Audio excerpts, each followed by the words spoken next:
Story with Binaca. सुनिए कहानी Binaca की जुबानी। तीर्थंकर चरित्र श्रृंखला में हाजिर है 23वें तीर्थंकर भगवान पार्श्वनाथ का चरित्र। भगवान पार्श्वनाथ का जन्म ईसा पूर्व 9वीं-10वीं शताब्दी की घटना है। भगवान महावीर के निर्वाण से लगभग 380 वर्ष पूर्व भगवान पार्श्वनाथ का जन्म वाराणसी के राजा अश्वसेन की महारानी वामा देवी की गर्भ से पौषवदी दशमी के दिन हुआ। अन्य तीर्थंकरों की भांति ही भगवान पार्श्वनाथ के भी 10 पूर्व जन्मों का वर्णन जैन ग्रंथों में मिलता है।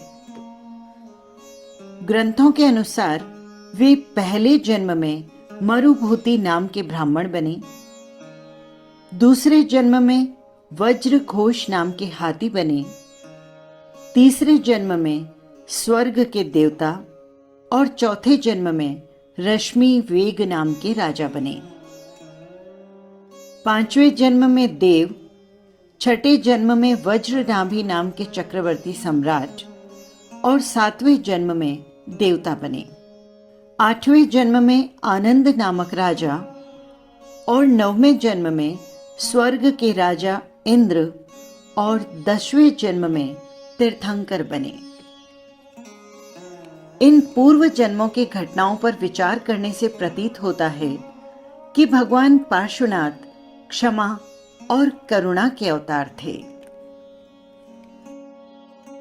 हर जन्म में उन्होंने अपने प्रतिरोधी कमठ द्वारा जलाई गई उपसर्ग और उपद्रवों की अग्नि पर क्षमा के शीतल जल से वर्षा की और उसे क्षमा करो भूल जाओ का पाठ पढ़ाने का प्रयत्न किया।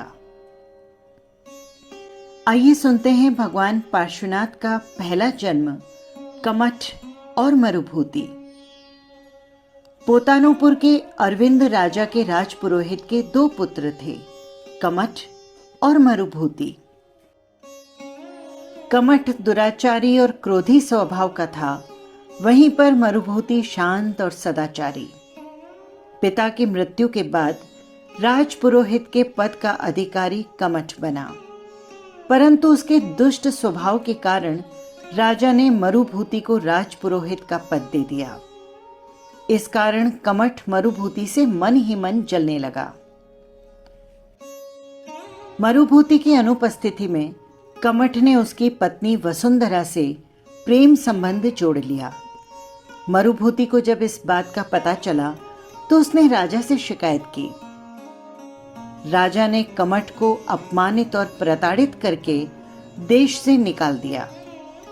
अपमानित कमठ ने मरुभूति के प्रति क्रोध की गांठ बांध ली और वो जंगल में जाकर सन्यासी के वेश में रहने लगा।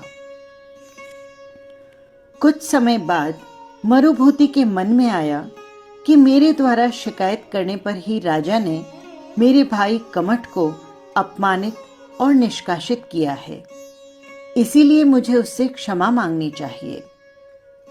वो कमठ को खोजता हुआ जंगल की एक पहाड़ी के नीचे पहुंचा। कमठ को वहां पर देखकर उसने उसके चरणों में झुककर क्षमा मांगी, किंतु दुष्ट स्वभाव का कमठ अपने वैर का बदला लेने की नियत से झुके हुए मरुभूति के सिर पर बड़ा सा पत्थर पटक दिया। मरुभूति की वहीं पर मृत्यु हो गई। मरुभूति का जीव मरकर एक जंगल में हाथियों का यूथपति बन गया। क्रोध और आवेग की भावनाओं से जलता हुआ कमठ भी मरकर एक भयंकर विषधर कुरकुट जाति का उड़ना सर्प बना। एक दिन जंगल में घूमते हुए हाथी को एक मुनि के दर्शन हुए। मुनि का उपदेश सुनकर हाथी को पूर्व जन्म का ज्ञान हो गया। हाथी ने अपना जन्म सुधारने के लिए खाना पीना छोड़ दिया और शांतिपूर्वक जीवन व्यतीत करने लगा। और एक दिन वो दुर्बल कृशकाय हाथी एक दलदल में फंस गया। शरीर की शक्ति क्षीण हो जाने से वो वहां से निकल नहीं सका। दलदल में ही रात दिन फंसा खड़ा रहा। तभी कुरकुट सर्प उधर आया। उसने हाथी को देखा तो पूर्व जन्म का वैर जाग उठा। उसने अपने जहरीले डंकों से उस हाथी को घायल कर दिया, परंतु हाथी ने समभाव पूर्वक उस वेदना को सहन करते हुए अपने प्राण त्याग दिए। इस प्रकार अनेक जन्मों में मरुभूति के साथ कमठ अपने वैर का बदला लेने की दुर्भावना से उसे पीड़ाएं देता रहा, उसकी हत्याएं करता रहा। परंतु मरुभूति का जीव सदा ही क्षमा और समता पूर्वक उन पीड़ाओं को सहन करता रहा। 8वें जन्म में मरुभूति का जीव यानी पार्श्वनाथ की आत्मा सुवर्ण बाहु नाम का चक्रवर्ती सम्राट बना। फिर चक्रवर्ती का वैभव त्याग कर मुनि दीक्षा ग्रहण की और घोर तप, ध्यान, अरिहंत सिद्ध भक्ति करते हुए 20 स्थानकों की आराधना करके तीर्थंकर नाम कर्म का उपार्जन किया। एक बार स्वर्ण बाहु क्षीरगिरी के वन में ध्यान में खड़े थे कि कमठ का जीव जो वन में सिंह बना था, उसने मुनि को देखते ही क्रोधवश आकर उस पर झपट मारी। अत्यंत समभावों के साथ मुनि ने अपने प्राण त्याग दिए और प्राणत देवलोक में देव बने। प्राणत देवलोक से च्यवन कर इस महान भाग्यशाली आत्मा ने माता वामा देवी की कुक्षी से जन्म लिया। पुत्र जन्मोत्सव के समय राजा अश्वसेन ने बताया कि एक अंधेरी रात में रानी वामा देवी ने मेरे पार्श्व में चलते नाग को देखकर मुझे सूचित किया और मेरी रक्षा की। इसीलिए बालक का नाम पार्श्व कुमार रखना चाहिए। पार्श्व कुमार बचपन से ही अत्यंत प्रतिभाशाली और जागरूक बुद्धि के थे, साथ ही अमित पराक्रमी भी थे। एक बार कुशस्थलपुर के राजा का दूत महाराजा अश्वसेन के पास आया और निवेदन किया, महाराज, हमारे राजा प्रसेनजीत की एक रूपवती कन्या है, प्रभावती। राजकुमारी ने पार्श्व कुमार के अनुपम गुणों की कीर्ति सुनकर उनके सिवाय अन्य पुरुष का वरण नहीं करने की प्रतिज्ञा ले ली है। किंतु हमारा पड़ोसी कलिंग देश का यवनराज राजकुमारी के सौंदर्य पर आसक्त हो गया है और उसने धमकी दी है कि या तो मुझे राजकुमारी दो, अन्यथा युद्ध के लिए तैयार हो जाओ।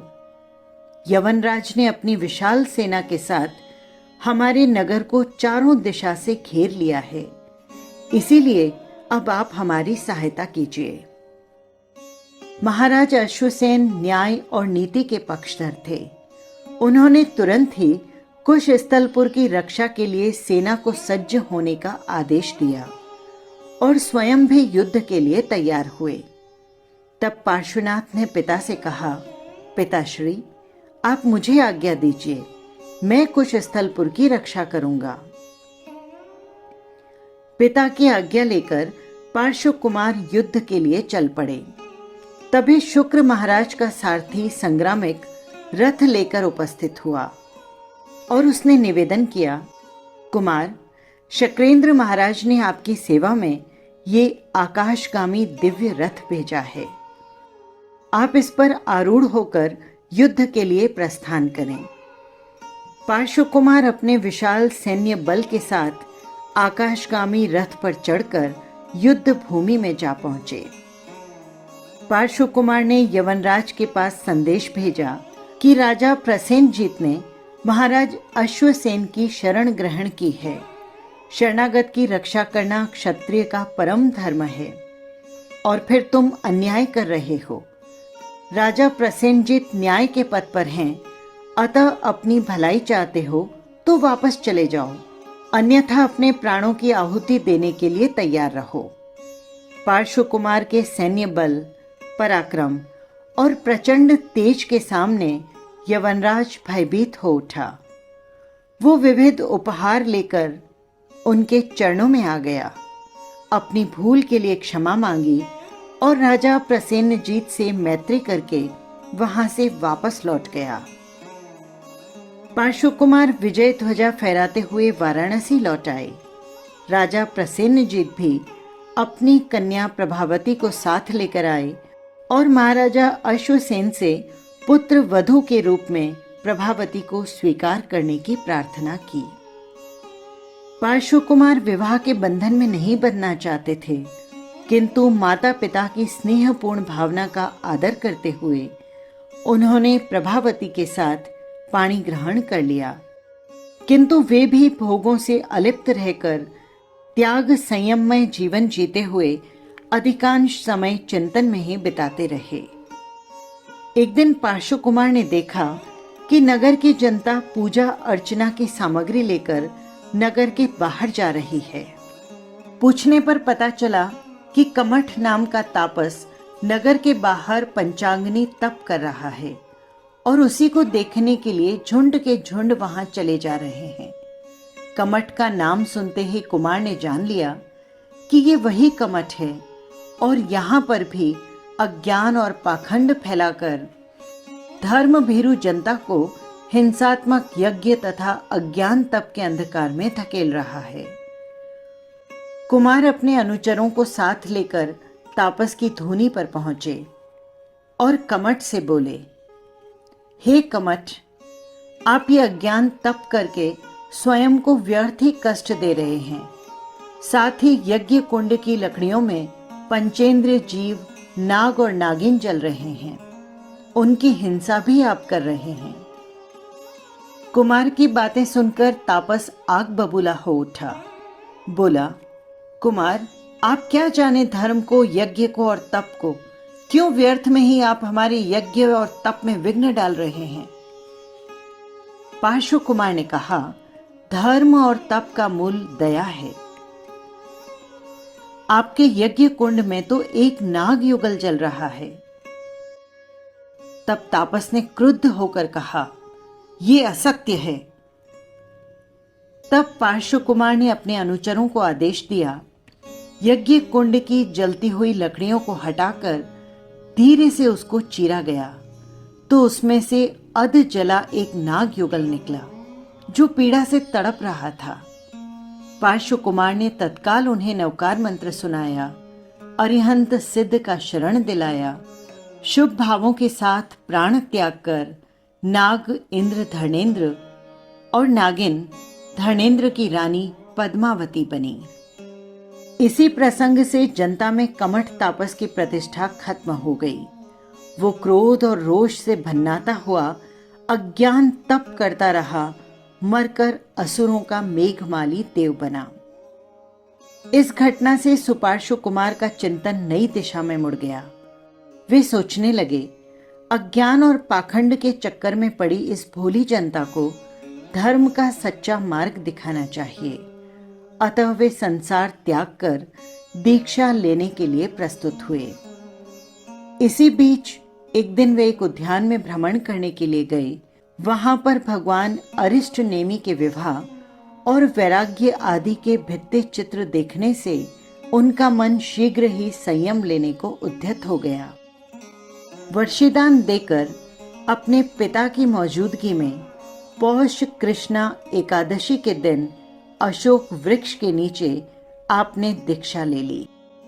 एक बार भगवान पार्श्वनाथ कौशाम्ब वन में ध्यानस्थ खड़े थे। उस समय धर्णेंद्र देव भगवान की वंदना करने आए। भगवान के ऊपर सूर्य की प्रचंड धूप कीर्ति देखकर उसने नाग फणों वाला एक छत्र बना दिया। कहा जाता है कि इसी कारण उस स्थान का नाम अहि छत्र प्रसिद्ध हो गया। एक बार प्रभु पार्श्वनाथ वट वृक्ष के नीचे कायोत्सर्ग करके खड़े थे। उस समय मेघमाली असुर देव उधर से निकला। प्रभु पार्श्व को ध्यानस्थ देखकर उसका पूर्व भाव का वैर जाग उठा। उसने भगवान को ध्यान से विचलित करने के लिए अनेक प्रकार के उपसर्ग किए। सिंह, हाथी, चीता, दृष्टिविष सर्प, विभस्त वैताल आदि रूप बनाकर ध्यान भंग करने के लिए उसने अनेक प्रयत्न किए, परंतु प्रभु ध्यान में पर्वतराज की भांति अविचल खड़े रहे। तब मेघमाली असुर ने क्रुद्ध होकर मूसलाधार वर्षा प्रारंभ कर दी। देखते ही देखते गर्दन तक पानी चढ़ गया। तभी धर्मेंद्र देव का आसन कंपित हुआ। वो अपने उपकारी प्रभु पार्श्वनाथ की सेवा करने के लिए माता पद्मावती के साथ तुरंत प्रभु के पास पहुंचे। उसने अपने 7 फनों का छत्र बनाया और शरीर के कुंडली बनाकर कमलासन बना दिया। भगवान उस कमलासन पर जल से ऊपर राज हंस की तरह समाधिस्थ खड़े रहे। धर्मेंद्र देव ने दुष्ट मेघमाली को डांटा और प्रभु के क्षमामय करुणामय रूप का दर्शन करवाया। मेघमाली ने भयभीत होकर भगवान के चरणों में क्षमा मांग ली। इस प्रकार छद्म काल में 83 दिन बीत जाने के पश्चात वाराणसी के आश्रम पद उद्यान में भगवान पार्श्वनाथ घातकी वृक्ष के नीचे आकर ध्यान लीन हुए। विशुद्ध भाव श्रेणी पर आरोहण करते हुए चैत्र कृष्णा चतुर्दशी के दिन भगवान को कैवल्य ज्ञान प्राप्त हुआ। उसी स्थान पर देवताओं ने समो शरण की रचना की। भगवान ने धर्म के स्वरूप प्रथम प्रवचन दिया। हिंसा त्याग, असत्य त्याग, चौर्य त्याग और परिग्रह त्याग रूप के चातुर्याम धर्म द्वारा आत्म साधना का मार्ग दिखाया। भगवान की देशना सुनकर उनके पिता राजा अश्वसेन और माता महारानी वामा देवी भी संसार से विरक्त हो गईं। सभी ने प्रभु के चरणों में जाकर दीक्षा ग्रहण कर ली।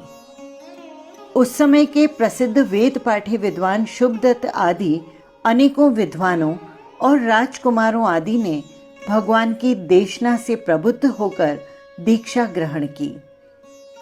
भगवान पार्श्वनाथ ने श्रावक श्राविका और साधु साध्वी रूप 4 तीर्थ की स्थापना की।